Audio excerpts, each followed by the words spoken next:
And we are back. Yes, we are. We are the Run Duo. What's going on? Oh, not much. Episode 33. 33. 33 in the books. In the books. How we doing today? I'm doing well. Yeah? I'm doing well. I'm trying to hang in there. You trying to hang in there? I'm trying to hang in there. Yeah, I'm hanging in there a little bit myself, you know. Yes. We all got things going on, so Yes, you know, life is not always easy. Exactly. Just real quick, this is the Run Duo Almost Live. If you're watching Almost Live, Hi guys. we will have a guest this week as well. So Yes. go check us out on SoundCloud, iTunes, and Google Play. Hey, I'm glad you got it together today. I got it together today. I usually have to give him one of those. I'm a little more awake today than usual. I actually got a pretty decent sleep last night. Okay. Trey, young Thomas. Yes. Gave me some rest. So. Good. We like to hear that. Yes, I like to hear that most definitely.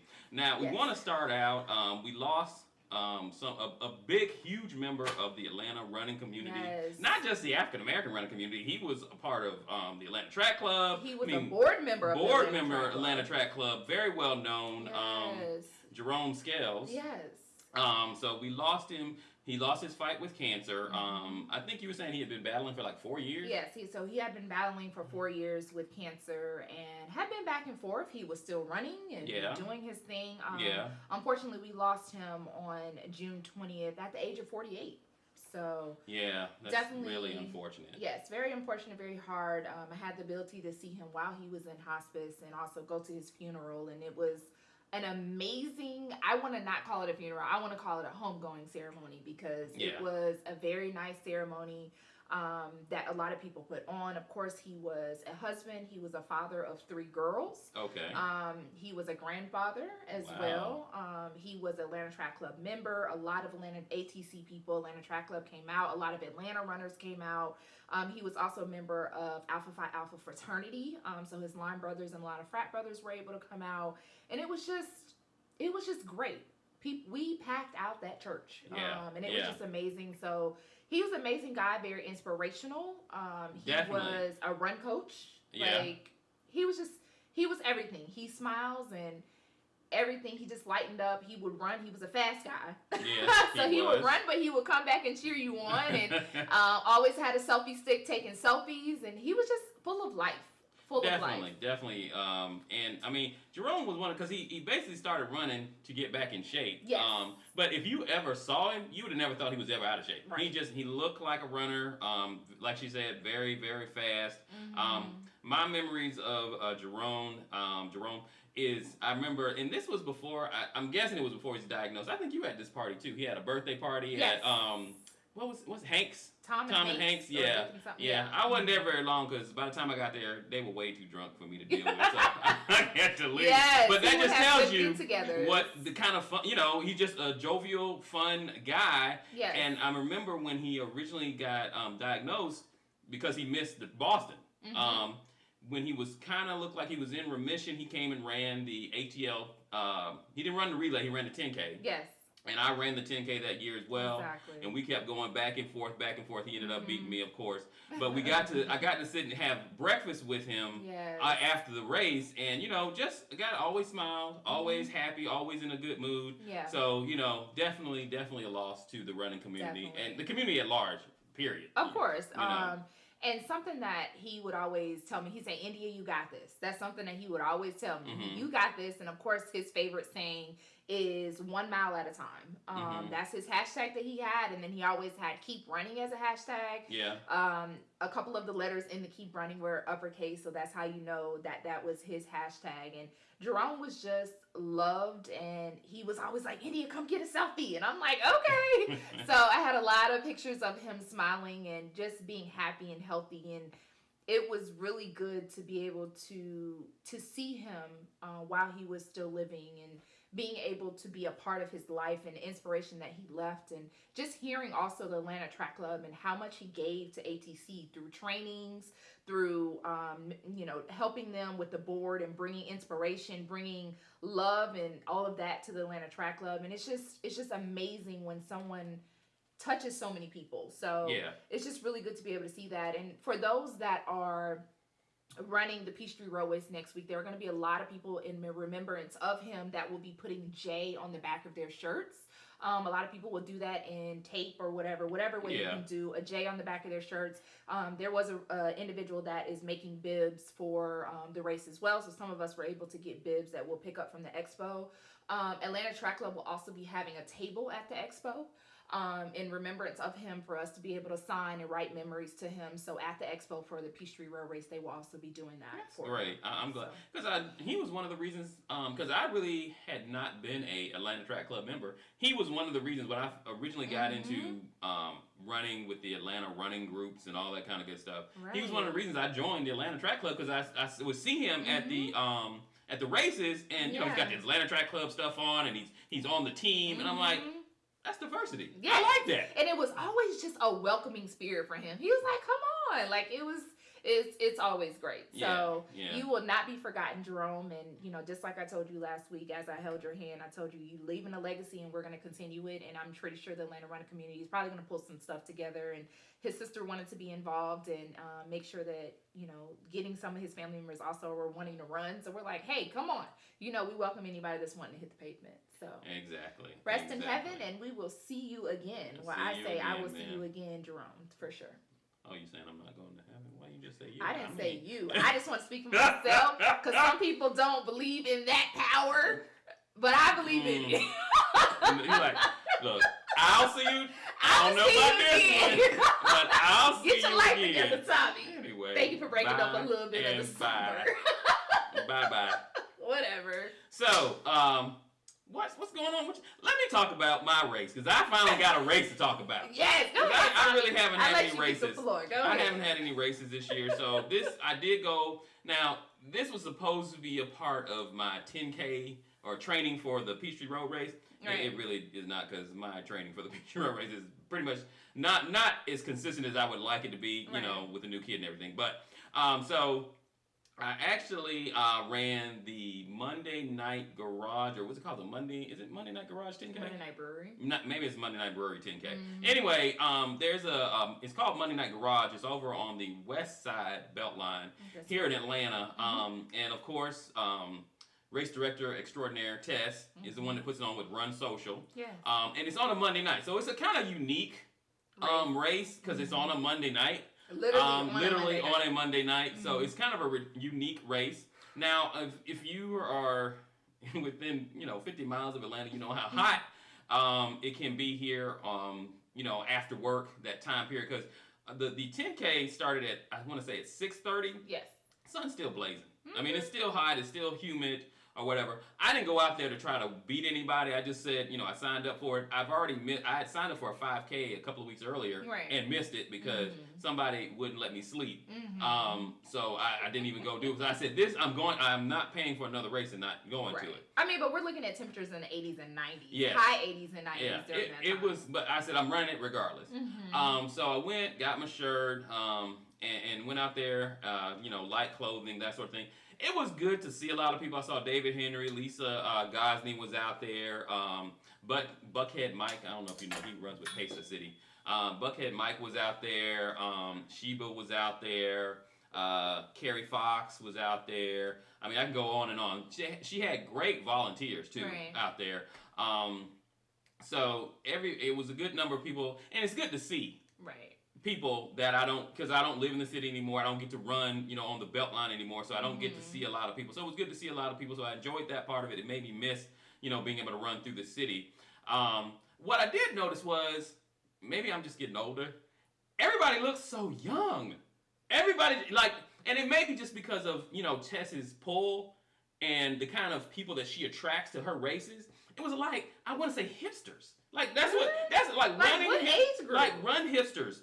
Okay, I'm 51, so 30s look young to me. So, yeah, you young. So I'll take that. Exactly. I'll take my youth. Thank you. Young people in your 30s, when people call you young, say thank you. Don't be like, I ain't young. Yes, you are, and I'll enjoy take the young. Anyway. Some people still confuse me as looking like I'm in college, and I take that. You take it all day. Yeah, exactly. Give me that college discount. Right.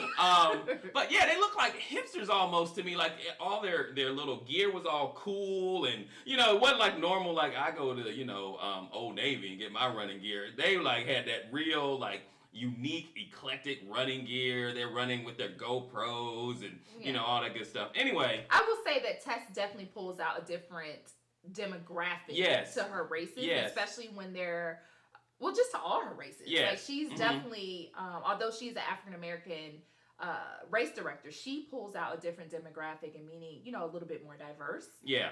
And definitely a younger crowd as well. Yeah, so it definitely was a younger crowd out there, but it was cool, whatever. So they had a 5K, they had a kids race, and then they had a 5K, and then they had the 10K. I probably should have run the 5K as anytime, which I should every time. I don't know why every time I'm like, you know what, I should have run the 5K. But anyway. But you got those miles in, Tommy. So I went out and ran it. It was a nice little route. Part of it was an out and back. So part of it was on the street, but then you actually hit the west side belt line. Right. And the belt line side was an out and back. So you went up the belt line, turned around, and pretty much came back. Right. Which, is fine. I'm not a big fan of out and backs. I'm not a big fan of double loop races. It never sits well with me because I want to finish that part. I don't want to ever see that part again during this race. You want to feel it. Yeah, exactly. I want to like I did something. Because as soon as I figured I was out, I was like, dang. You got to go back. That downhill was really cool coming. But now it's going to suck going back. But it was very warm. It was very hot. I ain't gonna lie. If it was in an area where maybe I could have walked back to the start line and just quit, I would have. What? Man, in a heart. Dude, if I would have seen like a golf cart that somebody was driving around, hey, let me get in there. You would have did that? Because it was hot. Not even, you didn't get, and I mean, yes, it was hot. And it was like I had been kind of training, trying to get consistent. So it was like the 4th day in a row that I was running. Mm-hmm. So when you're not used to it, my legs are tired, it's hot. Yeah.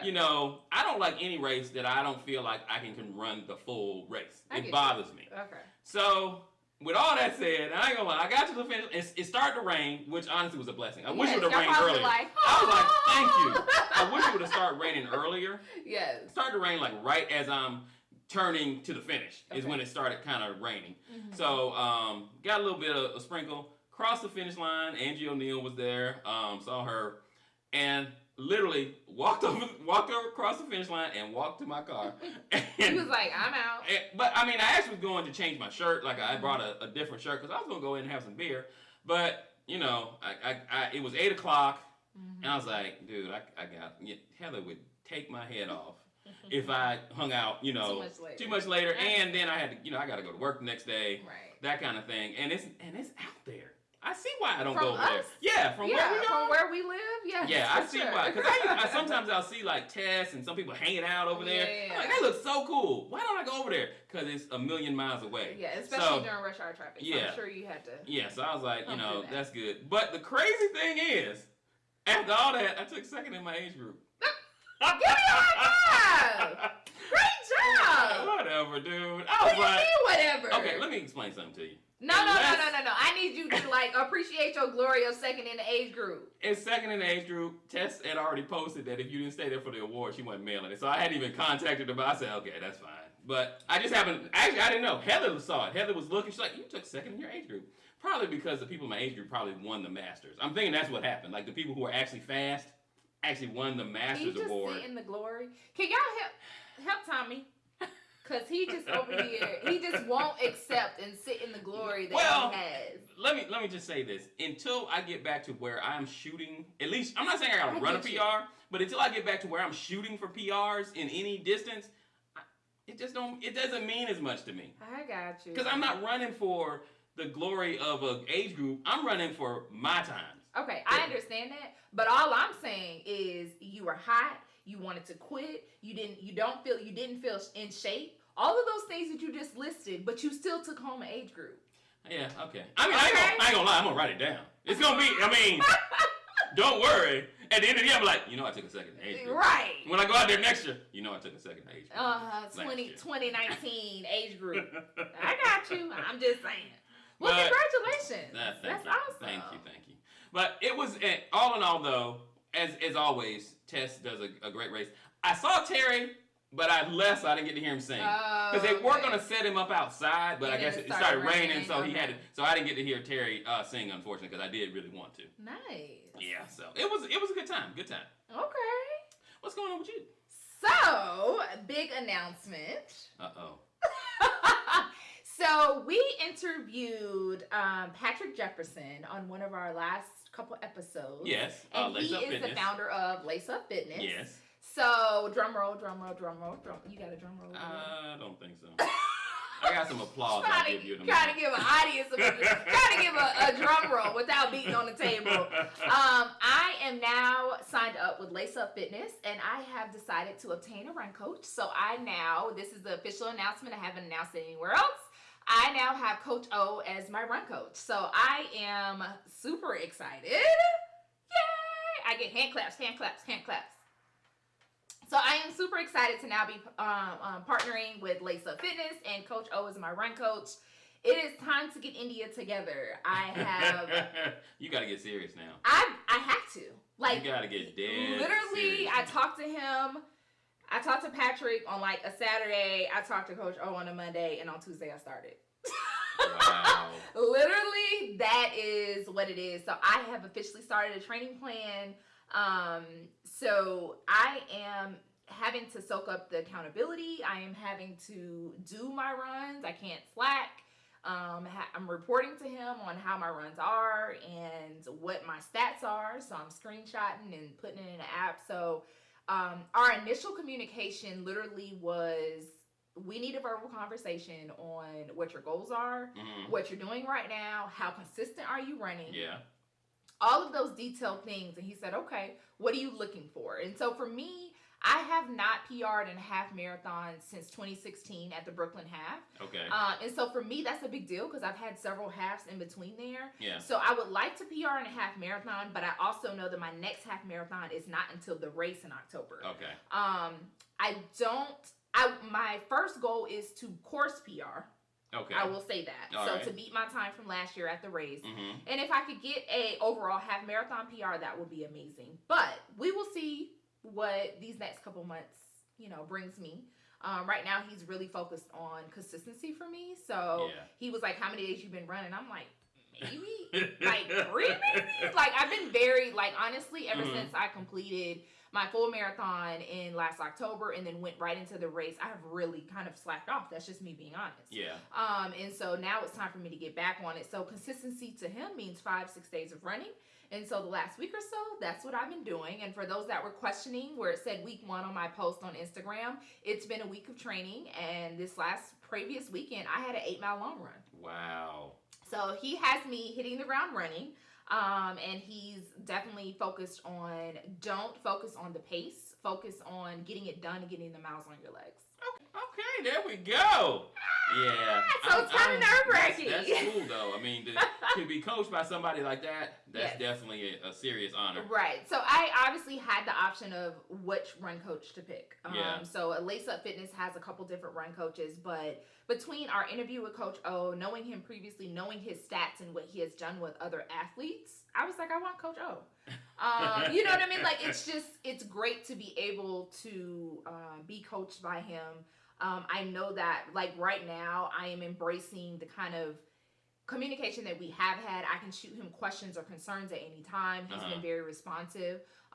This is funny. One of the questions that I asked him the other day was, I said, do you recommend anything recovery-wise in regards to, soreness and, really, hurting or whatever? Okay. Outside of Epsom salt baths, stretching, foam rolling, the generic stuff that everybody knows. And guess what the first thing he said? What you eating? So, of course, we had a long conversation about my nutrition. So, obviously, that has to change. And he's like, you need to use your food and fuel as your medicine and, not necessarily pulling so many other things into your regimen. Because if you're not eating well, you are going to feel sore. You are going to feel tired because you're not fueling your body appropriately. So, it's been great to be able to communicate with him on that. Lace Up Fitness has a app that I am able to put all of my stats into, so he's able to see that. He's able to put my training plan week by week into that app. I can also link it to my FitnessPal, which is a nutritional app that I use, so he can see what I'm eating.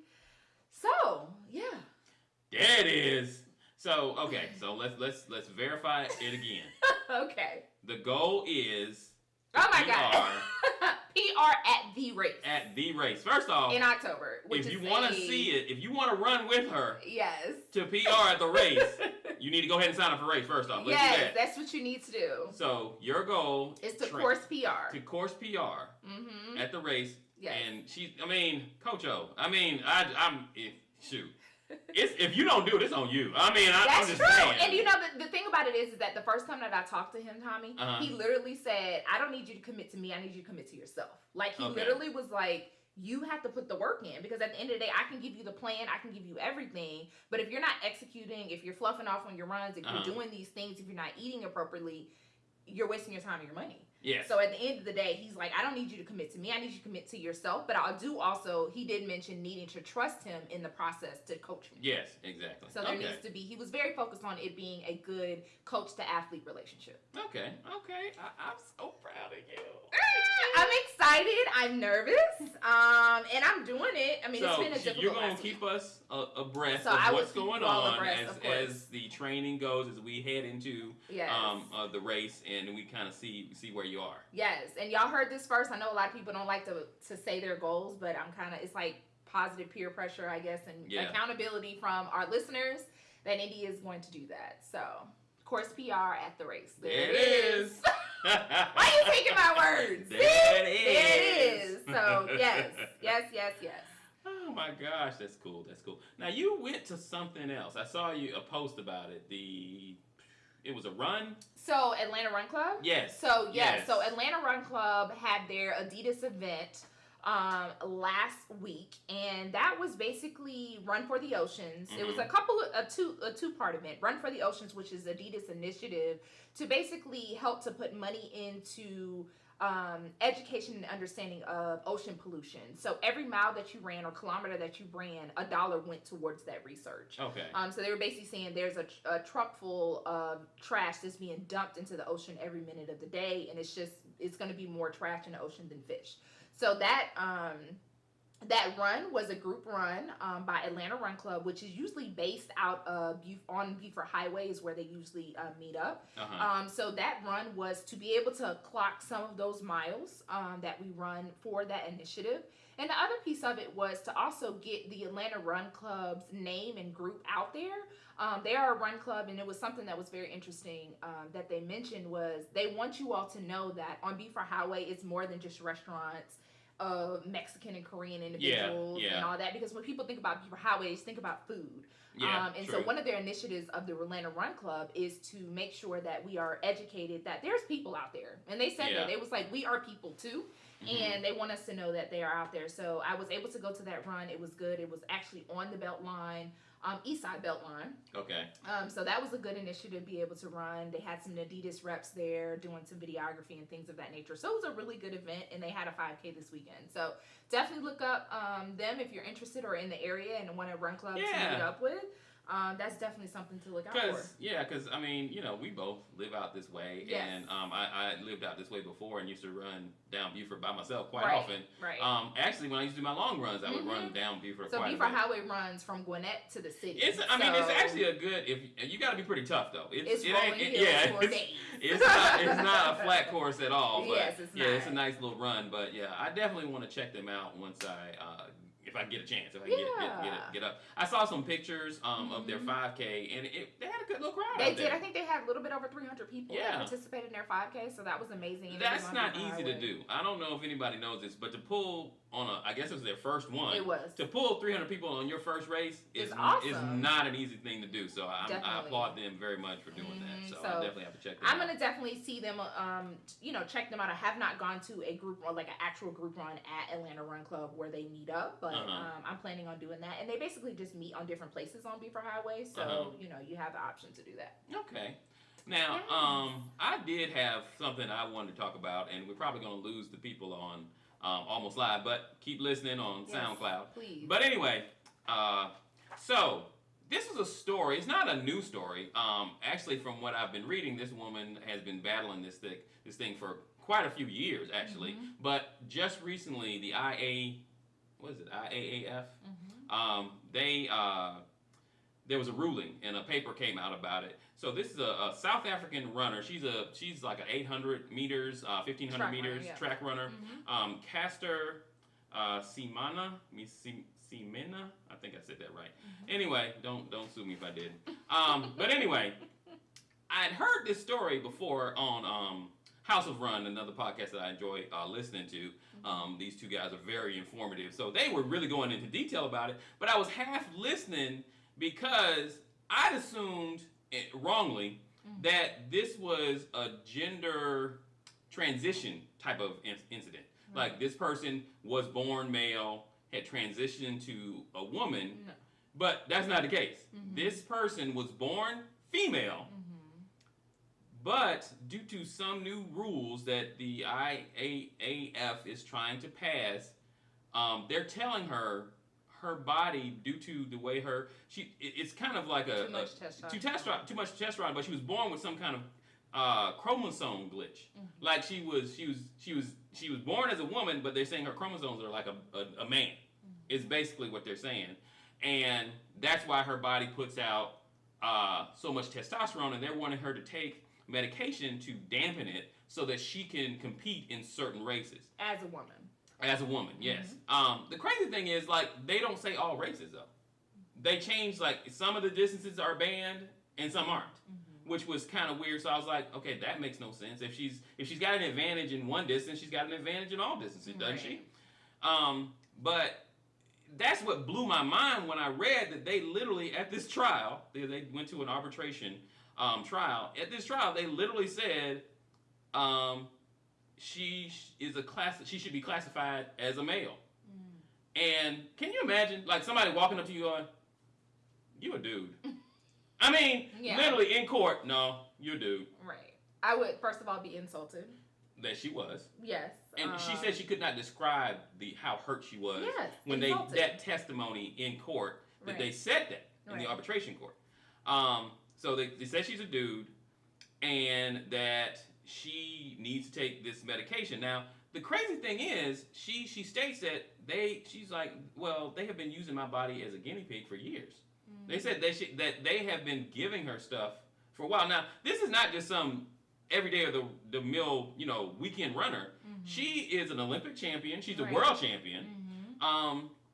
And they've been saying, she said they've been giving her medication for a while. Right. Like testing it out on her. And the reason why she stood up was she's like, y'all not gonna use me as a guinea pig anymore. Right. But the thing about it is that we have to think about how her mental state is in being used as a quote unquote guinea pig. Yeah. And also just understanding, like, you're pumping all of these things into her body, expecting there to be change, but then you're also expecting her to execute a certain level of performance. And it's like all of that just doesn't make sense. It's almost as if there's not a sensible level to some of these trials that keeps happening in the running community. It's like, wow. Well, the thing that bothers me is, okay, so, yes, great. She says, hold on, I'm sorry, my phone heard me talking and it's starting to do something, so let me turn it off. And so, this is what kind of boggles my mind. Yes, okay, so she has some form of advantage due to her extra testosterone. She's not putting it in her body artificially. It is naturally, they admit, it is naturally coming into her body. It's natural testosterone coming into her body. So I say, why can't, so I say, I have a little mic problem. I say, why can't she run? That is natural.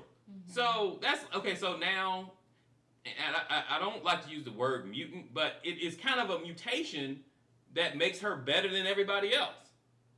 But I'm almost positive if we went down to the cellular level of any great athlete, they have some kind of mutation that is different from you and me. Right. That allows them to be, whether it be because they can recover faster than us, whether it be that they're fast twitch muscles, or they have more of them there's than the average. There's something about Mo Farah. There's something about Elliot. There's something about everybody that's so different. My thing is, cry in your beer. She better than you.